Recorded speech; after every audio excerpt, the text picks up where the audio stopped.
Gagawa na tayo ng ating palitaw. Mayroon ako ditong 500 grams na glutinous powder. Lagyan ko ng tubig at ihalo hanggang sa magiging dough. Bali 2 cups ng tubig. Diyan ang nilagay ko pero paunti-unti lang hanggang sa makuha lang natin yung tamang texture ng ating dough. Kagaya nito sa nakikita mo, tama na ito. Hindi siya basa, hindi rin siya sobrang tuyo.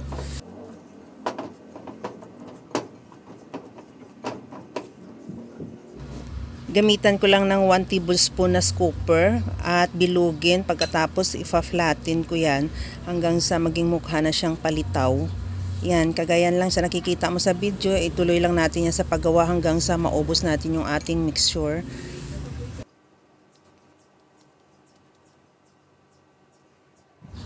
Ito na lahat yung ating nagawa. Medyo marami-rami din pero hindi ko siya nabilang.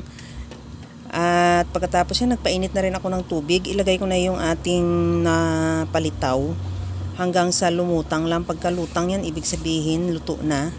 At tanggalin muna natin din yan sa kawali at ilagay sa strainer para makatulo yung excess na tubig. At pagkatapos nyan, i-set aside muna.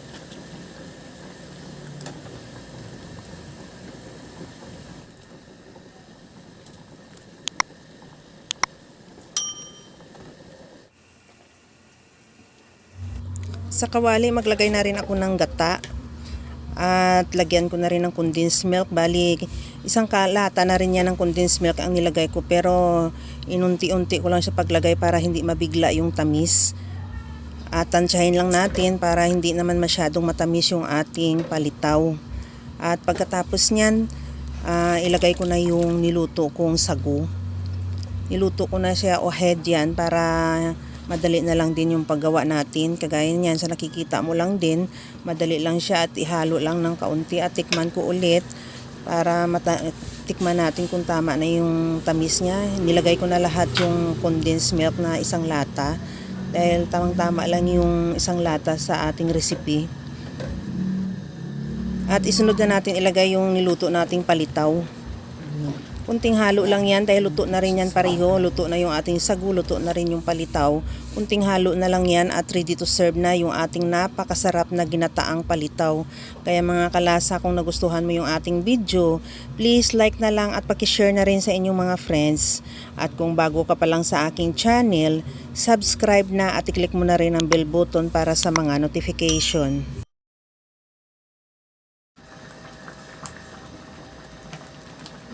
Okay na to, ilipat ko na lang yan sa ating serving plate at ready to serve na yung ating napakasarap na ginataang palitaw.